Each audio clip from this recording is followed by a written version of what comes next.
Meu nome é Robert Lopes de Almeida, eu sou juiz da 5ª Vara Civil de Betim.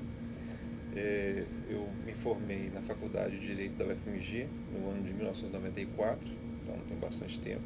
Estou na magistratura, esse ano fazem 19 anos, né? 19 anos que estou na magistratura. Antes disso eu fui delegado de polícia aqui em Minas Gerais. Fui aprovado no concurso de delegado de polícia em 1997, 98. Tomei posse em 2000 e também em 2000 eu fui aprovado e empossado no concurso da magistratura aqui de Minas Gerais. Então já tem de Betim, eu tenho 10 anos que eu estou na comarca de Betim. Então eu estudei a minha infância em escola pública, consegui uma bolsa para o 2º grau, fiz vestibular, passei na FMG, depois advoguei 4 anos mais ou menos, depois fiz o concurso para delegado de polícia, logo em seguida eu fui aprovado como juiz de direito. Nesse meio tempo eu lecionei em algumas faculdades de Patos de Minas, sempre ligado à área acadêmica, então eu lecionei em Carangola também na Faculdade de Direito e também aqui em Belo Horizonte na Faculdade Batista, né, de Belo Horizonte, aqui Faculdade de Direito também. Então tenho alguns anos também de experiência na área acadêmica, né, como docente. Bom. Doutor, quais foram suas dificuldades para conseguir chegar a essa profissão? Bom, as dificuldades que a gente enfrenta, claro que cada pessoa tem uma dificuldade diferente, né? Nós temos dificuldades econômicas, dificuldades intelectuais, dificuldades familiares de toda a ordem. Então, assim, eu tive as dificuldades normais, né, que todo estudante tem. Primeiro, é a questão do estudo, né, do foco. Você tem que focar no estudo. Eu não foquei exatamente na magistratura, não era exatamente aquele sonho que eu tinha de ser magistrado, não, eu tinha essa possibilidade. Então, eu estudei, né, e batalhei para que fosse aprovado em um concurso público, né, e eu consegui aprovação em delegado de polícia, depois na magistratura, né, que a gente parece que é uma sequência lógica, né, você é delegado de polícia, você estuda mais um pouco e vai para a magistratura. Não é. Não é, os dois concursos são muito difíceis, o nível é muito bom, né? Tanto um quanto o outro são excelentes candidatos. Muitos dos meus colegas que foram delegados, inclusive da minha turma, alguns estão na minha turma de magistratura também, que o concurso é de alto nível. Então os concursos hoje de nível superior, né, principalmente na área do direito, eles são muito concorridos e em razão disso o nível é muito alto, né? Então a gente, quando você concorre para um cargo público relativo à área do direito, você não está concorrendo com o seu amigo, com o seu colega, você está concorrendo com você mesmo. Porque às vezes, não raras das vezes, tem vaga sobrando e candidato faltando. Então a concorrência, você não tem que se preocupar muito com quem está concorrendo com você, você tem que se preocupar com o que você está fazendo para poder vencer o obstáculo, né? Então assim, é bem importante que você separe, né? Eu, no meu caso, tinha um tempo determinado para estudo, uma hora, um local para poder estudar, né? Então a barreira, a dificuldade maior, tirando essas outras dificuldades ordinárias, é justamente a capacidade e a vontade que a pessoa tem de focar e conseguir seu objetivo. Porque se você faz cursinho, por exemplo, na minha época a gente tinha um cursinho presencial, hoje em dia vocês têm um cursinho online, que é a regra. No primeiro dia do cursinho você chegava e não tinha onde sentar, né? Você não tinha onde sentar porque estava cheio, estava lotado, a sala estava, né, você tinha que procurar um lugar. Na segunda semana, você já tem um lugar ali, você conseguia sentar. Na quarta, quinta semana, você perguntava, vai ter aula hoje, o que vai acontecer com o pessoal? Quer dizer, as pessoas no caminho, elas vão desistindo, elas não vão tendo forças, né, forças de vontade, ou por outros problemas, elas vão largando os estudos. Então só fica ou só passa aquele que persevera, aquela pessoa que começa no cursinho no primeiro dia e vai até o último dia. Essa pessoa é a candidata, né, a ser aprovada no concurso. Porque se a pessoa desiste, ela não tem foco, se ela não tem essa capacidade de concentração, de se dedicar àquele assunto específico, ela acaba, né, se perdendo pelo caminho, né? E o concurso público, toda atividade jurídica, não interessa qual seja, ela exige estudo contínuo, né? Você sempre tem que estar atualizando, sempre tem que estar fazendo algum curso, algum aperfeiçoamento para você poder atingir a excelência, que todos nós devemos primar pela excelência. Então, quando você se dedica a um concurso público, você está procurando também atingir a excelência a ponto de lograr a aprovação em um concurso público, né? Conte-nos para nós a importância do direito penal na sua área. O direito penal, para o direito, para as pessoas que estudam direito, é a primeira área de paixão. A pessoa se apaixona pelo direito penal, né? Ele pode se casar com outra, mas ele se apaixona pelo direito penal. Então, é aquele direito em que você tem um primeiro contato e você vê as coisas acontecendo, né? Você vê uma pessoa presa, você sabe que o homicídio ele tem uma pena. Então, você descobre, por exemplo, que existe um furto, né? O tipo de furto é subtrair para si ou para outra em coisa alheia móvel. Então, você descobre o que é coisa alheia móvel, o que é subtrair, o que é para si, o que é para outra, né? Então, todos esses conceitos que são muito interessantes no começo da faculdade, você descobre no direito penal. E depois a questão da capacidade, que você vê no direito civil, no processo civil, as questões da prática, né, da praxis, você vai ver mais para frente, e isso depois que você está com um pouco mais de maturidade. Então, a primeira paixão que a gente tem é justamente o direito penal, em que você vê a coisa mais ou menos acontecendo, é o direito mais comum, né? Então, isso daí é a paixão que a gente tem pelo direito penal. O direito, ele tem um escopo principal, que é da pacificação social. E não que os outros ilícitos eles não tenham uma repercussão na sociedade, mas o direito penal ele cuida da coisa mais importante, ou dos valores mais importantes do ser humano. Então ele cuida da vida, da integridade física, do patrimônio. Então esses elementos, quando violados na sociedade, eles geram uma repercussão muito negativa.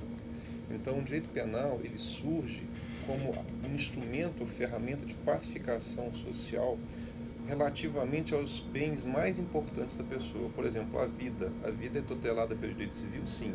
É tutelada pelo direito administrativo? Sim. Mas quando você pensa no direito penal, né, você vê que a tutela ali, a violação do direito à vida, ela é penalizada, né, com uma sanção muito mais grave do que os outros direitos, porque a gente está querendo, ou o direito, né, nosso ordenamento jurídico está protegendo a vida. Então, os bens mais importantes são protegidos pelo direito penal. Daí a importância de nós não termos um direito penal muito amplo, tudo sendo abrangido pelo direito penal. O direito penal a gente costuma dizer que é a última ratio, né? Aquele lugar assim que você vai espremer de maneira que fique restrito às coisas que são realmente mais importantes.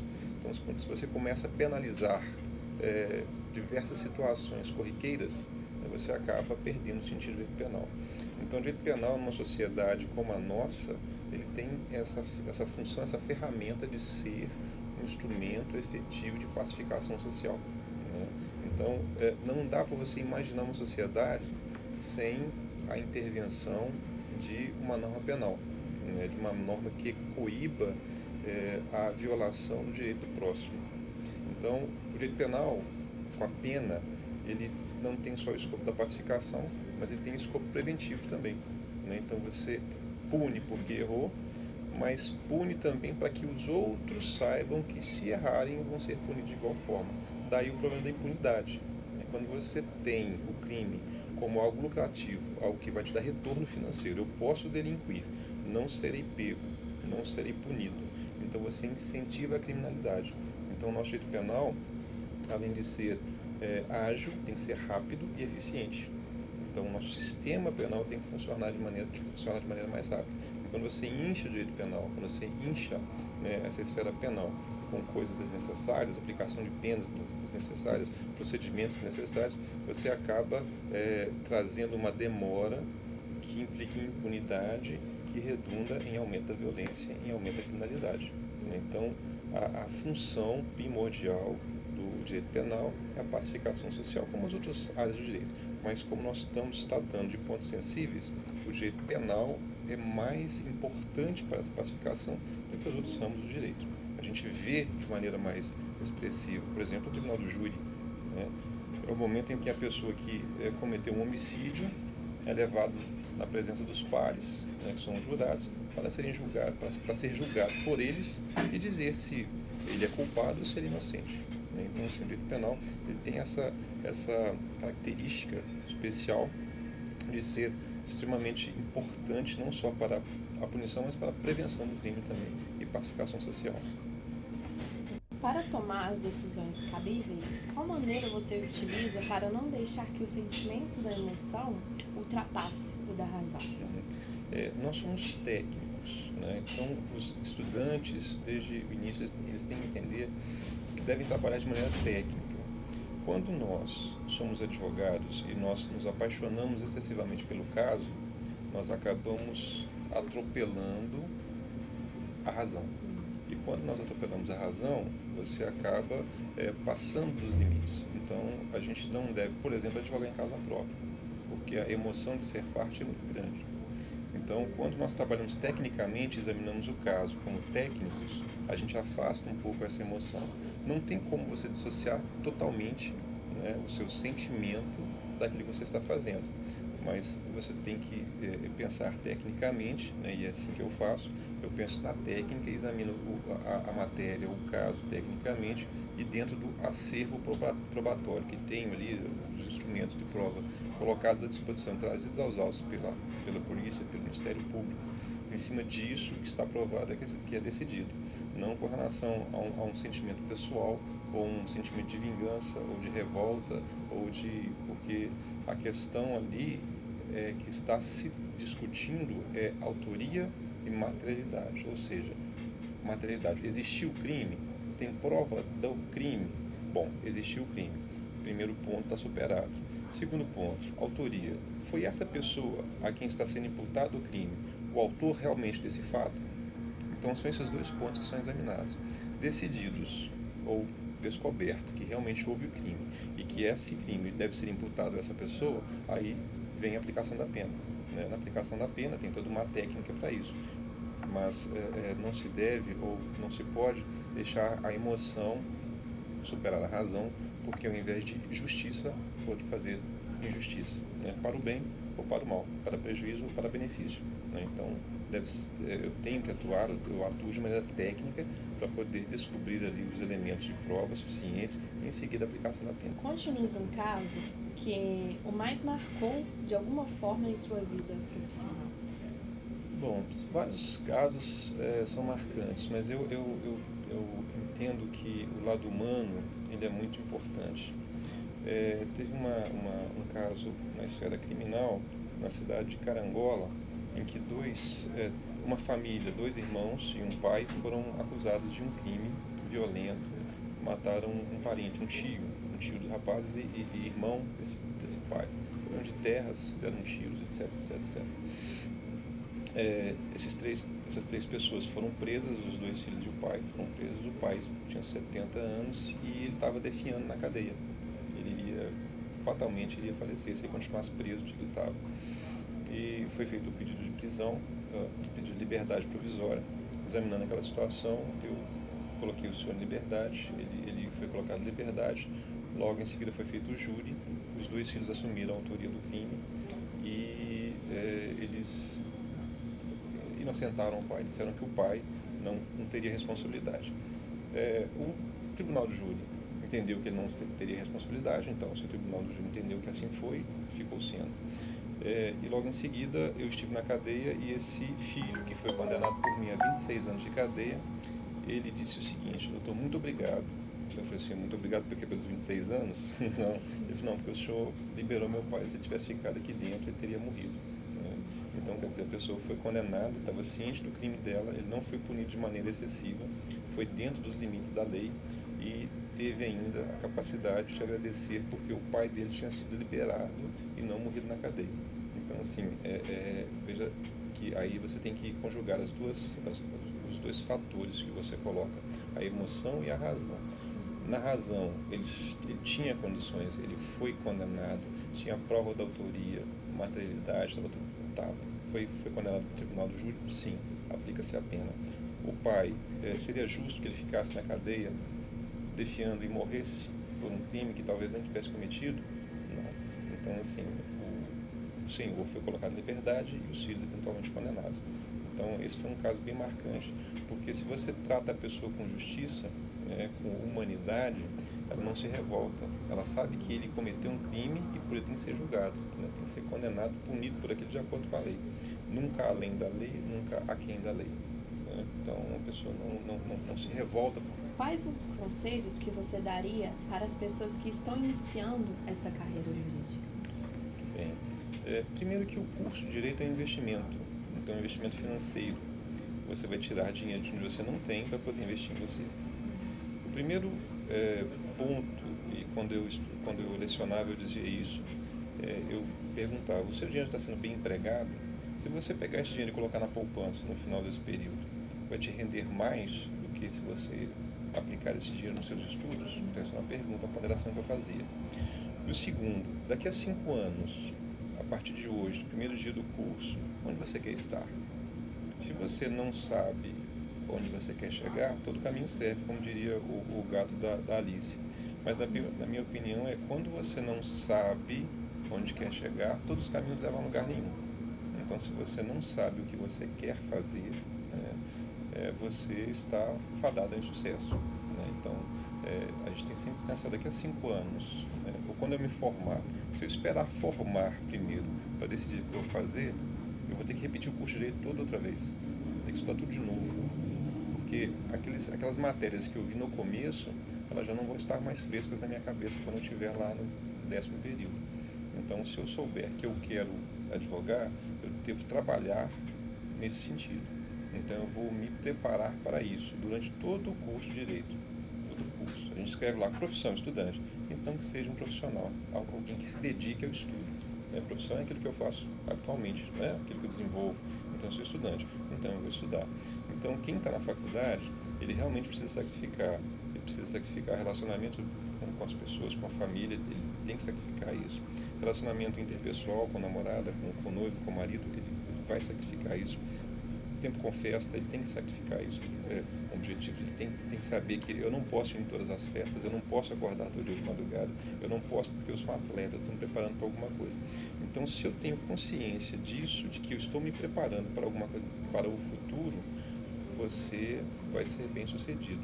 Se você deixa a vida te levar e sem previsão, sem saber o que vai fazer, no final você vai estar perdido. No final do 5º ano, você não vai saber o que você vai fazer da sua vida. Então você vai começar toda a trajetória de novo, né? Então o conselho que eu dou para a pessoa é: pense onde você quer estar daqui a 5 anos. Pense se esse curso que você está fazendo, se ele vai te servir como investimento para a sua vida, né? Porque você está sacrificando tempo, dinheiro, né? Sacrificando horas de estudo. Então você tem que ter essa capacidade.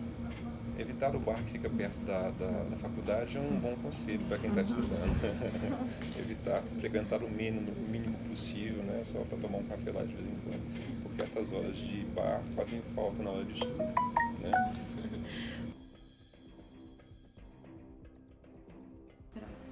Bom dia, meu nome é Patrícia, eu sou delegada de polícia há 19 anos. Minha formação acadêmica é o direito, porque para você fazer o concurso para delegada você precisa ser bacharel em direito. E tenho também o curso de teologia, curso superior em teologia que concluí há 2 anos. E tenho pós-graduação em segurança pública. Quais foram suas dificuldades para conseguir chegar a essa profissão? Bom, eu fiz, durante o meu curso, né, durante a faculdade, eu sempre fui muito estudiosa. Então, assim, eu uso até esse conselho, né, para quem faz um curso de direito atualmente, que você precisa fazer um curso de direito bem feito, muito bem feito, estudar muito a cada ano como se você já estivesse se preparando para um concurso.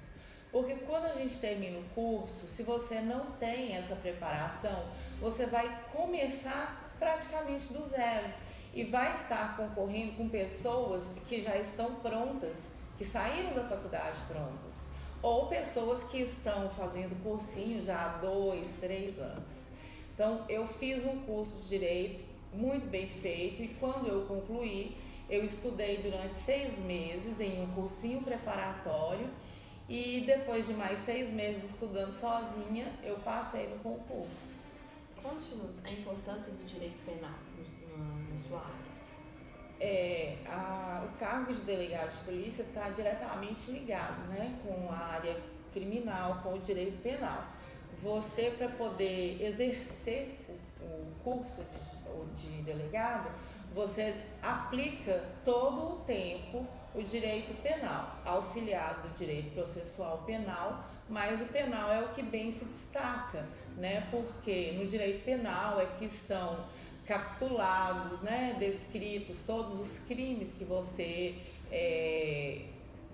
trabalha com eles no seu dia a dia, né? Você recebe o caso, você analisa aquela situação e você tem que adequar aquela situação dentro de algum artigo, né, de algum crime do direito penal, né, que é a tipificação. Você tem que fazer isso. Então, o tempo inteiro você precisa estar com o direito penal em dia. Você tem que estar alinhado, né? Sempre que há alguma mudança, você também precisa estar alerta para isso, porque os crimes vão surgindo, outros sendo modificados e você precisa saber sempre adequar o ato praticado pelo indivíduo, pelo sujeito ativo, na descrição do tipo. Para tomar as decisões cabíveis, qual maneira você utiliza para não deixar que o sentimento da emoção ultrapasse da razão? Depois de 19 anos de profissão, né, assim, eu já aprendi mais ou menos. Eu falo que a gente cria meio que uma barreira psicológica, né, para você poder lidar com a situação sem permitir que a emoção, né, venha à tona. Mas ainda há casos que o seu inconsciente, que o seu subconsciente, ele absorve, não tem como. Então, a gente tenta de alguma forma ser o mais prático possível, né? Por exemplo, um caso que envolva violência sexual contra a criança, ou mesmo a violência física contra a criança, né? Criança, todo mundo se emociona, né? Quando você vê uma criança e ali você está com aquele caso que você precisa enfrentar. Então, você tem que ter um controle emocional muito grande para você não sentir o desejo de agir contra o sujeito com as próprias mãos, de fazer justiça com as próprias mãos, né? Ir lá e bater no pai que bateu na criança. Então, assim, você realmente precisa ter um controle emocional. Eu acho que todo mundo que faz direito, que trabalha com o direito, independente da área, precisa de terapia. Eu demorei muito para entender isso, mas já há 3 anos que eu faço e isso tem me ajudado nessa barreira psicológica que a gente precisa criar. Conte-nos sobre algum caso que marcou de alguma forma na sua profissão. Em mais ou menos 2007, 2008, quando eu trabalhava no norte de Minas, na cidade de Januário, eu tive um caso em que eu prendi um serial killer, né? Ele, na época a gente apurou mais ou menos 4 ou 5 crimes que ele vinha praticando ao longo de uns 5 anos e os casos ainda não estavam esclarecidos, e com a prisão dele a gente conseguiu apurar, desvendar essas mortes de mulheres, meninas. Ele matava, depois ele praticava o sexo e depois ele ocultava os corpos. Esse foi um caso que mexeu muito comigo. Ali assim a gente, né, percebeu, todo mundo que trabalhou com esse fato percebeu como ele próprio disse depois que ele foi preso. Ele agradeceu por ter sido preso porque ele tinha um monstro dentro de si e não conseguia lidar com esse monstro. Então, assim, foi muito impactante, né? Essa situação impactou todo mundo na época, porque é como se você estivesse diante de um ser que não é um ser humano. Quais os conselhos você daria para as pessoas que estão iniciando? Fazer terapia. Porque a terapia vai ajudar a não levar para casa aquilo que a gente vivencia aqui. E o que a gente vivencia aqui é o que há de pior. Porque a pessoa, quando ela chega na área policial, porque ela já passou por todas as esferas, como se ela fosse a escória da sociedade. E a polícia fosse, né, a absorção daquilo. Essa pessoa já foi peneirada em todas as outras áreas de sua vida e ela chega aqui pra gente. Então, que façam terapia para poder conseguir desenvolver o controle emocional e não levar para casa, para não desaguar na família, né? O estresse que a gente vivencia aqui, para evitar ter depressão. Eu faço tratamento de depressão há 12 anos e que a pessoa tenha Deus acima de qualquer coisa, porque estando protegida espiritualmente, eu acredito que fica muito mais fácil. Como é ser mulher na Polícia Civil? Eu digo assim, o mundo como um todo, né? Ainda existe muito a questão de que a mulher é menos valorizada que o homem. Mas dentro da polícia eu nunca senti isso. Acho que porque eu entrei na polícia com o espírito de mulher macho. Eu brinco com isso, eu falo que aqui a gente não tem sexo. Aqui a gente tá o tempo inteiro, você é polícia independente de ser homem ou de ser mulher. E muita gente me questiona realmente porque veem que em todas as áreas existe essa diferenciação do profissional, né, homem e do profissional mulher. Eu creio que antes de eu entrar numa fase assim mais remota, realmente deveria ser muito difícil. Mas tanto para mim como para alguns colegas com quem eu converso, a gente não sente isso na polícia. Porque a gente entra mesmo com essa... você não é homem, você não é mulher, você é policial. Quando a gente faz academia de polícia, é meio que como se fosse feita uma lavagem cerebral na gente. Então, você é policial o tempo todo e você é diferente dos demais. Então, a gente vem para a profissão com essa preparação mental, né? E eu enfrentei diversas situações em que algumas mulheres poderiam passar por elas e ter dificuldade, e para mim foi muito tranquilo. E no cargo de delegada especificamente, né? Porque você sendo delegada, você é chefe de outras pessoas.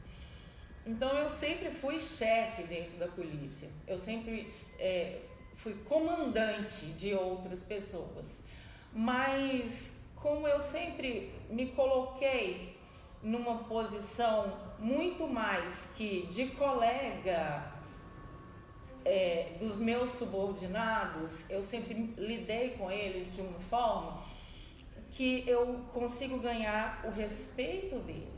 Então, a partir do momento que você ganha o respeito de quem está ao seu redor, você não precisa se impor. Então, eu nunca tive necessidade de me impor, né, como chefe, como mulher. Eu sempre consegui lidar com os meus colegas, sejam eles realmente colegas de carreira, delegados, ou sejam eles colegas de profissão, policiais civis, de maneira que nós sempre tivemos uma mesma visão, né? Aplicar o direito ali dentro da nossa profissão, buscando dar para a sociedade a resposta que ela merece e fazendo com que todos dentro da minha equipe se sintam valorizados, porque eu acho que é muito mais importante que você olhar a posição que você ocupa dentro da sociedade ou dentro de uma profissão, como mulher ou como homem, é que você se sinta valorizado pelo que você é. Eu sempre falo com quem trabalha comigo, cada pessoa tem o seu valor pessoal individual. Então, quando a gente olha isso, você valoriza o outro pelo que ele é, destacando as qualidades que ele tem, porque defeito todo mundo tem, então fica mais fácil de você lidar. Particularmente, eu realmente, verdadeiramente, nunca senti dentro da polícia discriminação pelo fato de eu ser mulher. Meu nome é Carla, eu sou advogada, atuo na área criminal, tenho um escritório na cidade de Betim, sou advogada há 5 anos. Qual é a sua formação acadêmica? Eu sou bacharel, em Direito e sou especialista em Ciências Criminais. Quais foram suas dificuldades para conseguir chegar a essa profissão? Ao longo do curso de Direito, eu encontrei a minha maior dificuldade foi ter que lidar com todas as matérias, mesmo as que eu não tinha afinidade, mesmo sabendo que eu teria que passar por todas as matérias. No início da advocacia, a minha principal dificuldade foi cliente. Ter uma cartela de clientes, começar com um escritório próprio, do nada, sem ter nenhum cliente, a minha principal dificuldade. Eu tenho uma dificuldade também por ser mulher e por ser mais jovem, que diante da sociedade a gente não tem tanta credibilidade. É um desafio aí superar todo dia. Conte-nos a importância do direito penal na sua área. O direito penal é a base do meu negócio. Aqui no escritório a gente atua com outras áreas do direito, mas o meu principal foco aqui é a ciência criminal. E o direito penal é a base e a referencial de tudo. Para tomar as decisões cabíveis, qual maneira você utiliza para não deixar que o sentimento da emoção ultrapasse o da razão? Na advocacia, como um todo, a grande questão é resolver o problema do cliente, né? Então, assim, a gente tem que ter certa frieza, principalmente no direito penal, para não envolver emocionalmente com o caso e até mesmo com o cliente. A técnica, aqui pelo menos a gente utiliza assim, ela impede de que a gente se envolva emocionalmente com os casos, com os clientes, sem deixar, né, que a razão fique de lado. A razão é o ponto principal aqui. Quando a gente vê que está começando a envolver, a gente faz um revezamento. Eu tenho uma sócia e a gente reveza. Então, cada um vai na audiência, cada um vai conversar com o cliente, para que não tenha essa emoção no caso. Conte-nos um caso que a marcou de alguma forma em sua vida profissional. Foi o primeiro tribunal do júri que eu fiz. O cliente foi denunciado por homicídio triplamente qualificado e 2 tentativas no mesmo processo. Foi um caso de 2015, na cidade de Governador Valadares. Eu tive grande dificuldade com esse processo, principalmente por ser a primeira vez a enfrentar o tribunal do júri, quanto por sentir a vontade de condenação que o julgador tinha, que tanto que é um processo que não findou até hoje, não transitou julgado. A gente está recorrendo para as instâncias superiores e marcou muito assim a minha vida na advocacia. Um cliente que não tinha nenhum histórico de criminalidade, nunca teve nenhuma passagem policial, nada, e foi logo sendo processado por esse crime desse potencial. Mas ainda não terminou, vamos ver. Quais conselhos você daria para as pessoas que estão iniciando em carreiras jurídicas? Estudar muito.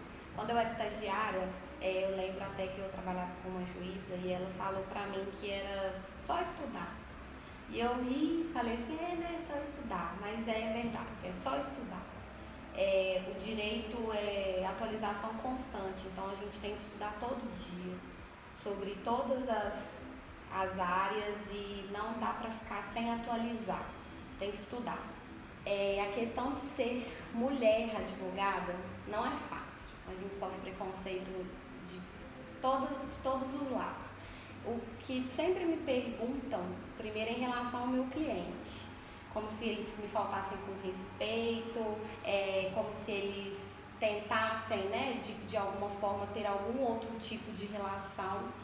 E eles são o que mais me surpreenderam desde que eu comecei a advogar. Eles têm um respeito fora do comum. Assim, eu até mencionei em relação a ser jovem e ser mulher, né, dessa credibilidade. Mas eles me tratam como senhora, não existe a falta de respeito. Eu sinto mais a falta de respeito com alguns colegas que acham que por ser mulher, colegas homens, que eles podem nos diminuir como se eles fossem mais inteligentes, mais bem-sucedidos do que a mulher. Esse tipo de dificuldade que a gente encontra. A gente vê, eu digo por mim, dificuldade nas vestimentas. É muito incrível. A gente não pode usar qualquer roupa, mesmo que ela seja adequada ao ambiente forense, porque você pensa que o cliente vai olhar diferente, ou ir dentro de uma penitenciária vestida, por exemplo, com um vestido, mesmo que seja uma roupa adequada, as pessoas acabam olhando e não é tão receptivo quanto ao colega advogado que pode usar, né, só uma camisa e a calça e ele está bem vestido para o ambiente, né, forense ou para dentro de uma penitenciária.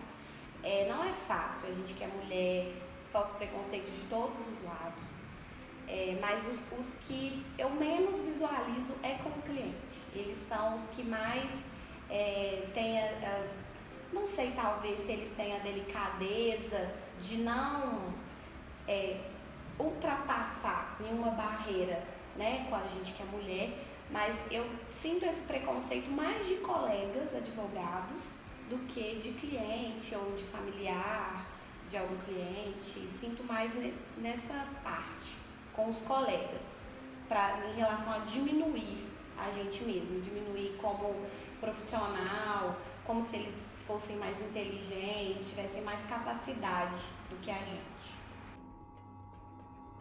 Meu nome é Rony Adriano dos Santos, sou bacharel em Direito, formado pela Pontifícia Universidade Católica de Minas Gerais, no ano de 2010. Sou pós-graduado em Criminologia, formado pela Academia de Polícia Civil de Minas Gerais, a CADEPOL. Quais foram as suas dificuldades para conseguir chegar a essa profissão? Foi justamente o estudo, que é basicamente a dificuldade de todos nós brasileiros, né? É você associar o estudo com o trabalho. Na época eu tinha 18 anos e eu, além de trabalhar para ajudar até na família, ter suas próprias coisas, a gente associava e trabalhava durante o dia e estudava no início da noite lá. Conte-nos a importância do direito penal na sua área. Total. Nós basicamente trabalhamos aqui com direito penal, certo?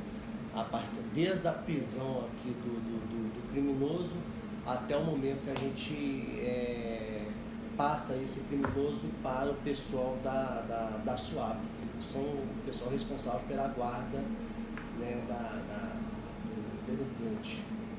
Para tomar decisões cabíveis, qual método você utiliza para não deixar que o sentimento da emoção ultrapasse o da razão? A experiência, né? Quando nós ingressamos na Polícia Civil, não só na Polícia Civil, como nessa área aqui, em todas as polícias, quando jovem, a gente trabalha muito esse lado, né? A gente toma uma ocorrência como se nós estivéssemos envolvidos nela. Só que com o passar do tempo a gente vai conseguindo aprender a equalizar isso.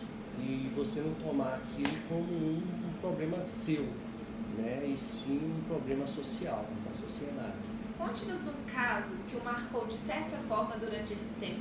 A morte de um colega nosso, né? Essa pessoa, ele foi... os criminosos renderam, foram praticar assalto, um roubo contra ele, né? E quando ficaram sabendo que ele era policial, capturaram ele, colocaram ele dentro do porta-malas do carro, levaram lá para a cidade de Neves e lá executaram ele com um tiro na cabeça. E antes de efetuar essa execução, né, bárbara, por sinal, eles deram a oportunidade dele se despedir de uma pessoa, né, que ele realizou a ligação. Essa ligação nós tínhamos conseguido buscar durante a investigação nós conseguimos buscar essa ligação que ele realizou para a própria filha dele, né? E aí nós tínhamos conversado com a filha e ele falou que ele despediu dela.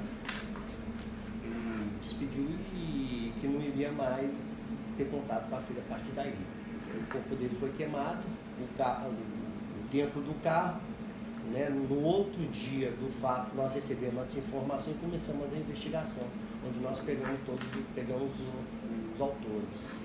Quais conselhos você daria para as pessoas que estão iniciando? Estudar, certo? A polícia mudou muito, né, do meu tempo, quando eu ingressei para hoje. Né? As pessoas, os policiais hoje estão mais preparados do que na minha época, com relação a...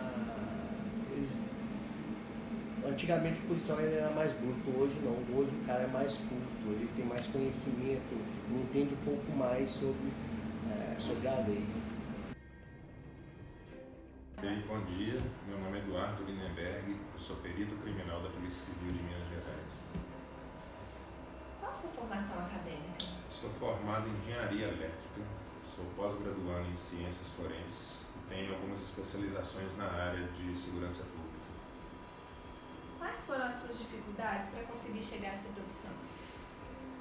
Inicialmente, eu imagino que sejam as dificuldades que várias pessoas que tentam ingressar na carreira pública têm, né? Que é, a princípio, abdicar de momentos de lazer com a família, né? De finais de semana, festas.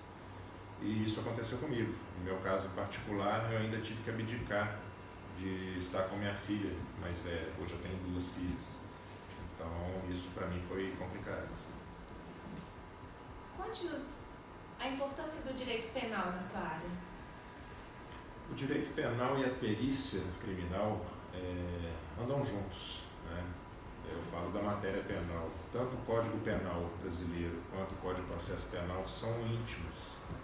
E a perícia criminal ela funciona como uma consultoria dos departamentos policiais e da justiça brasileira.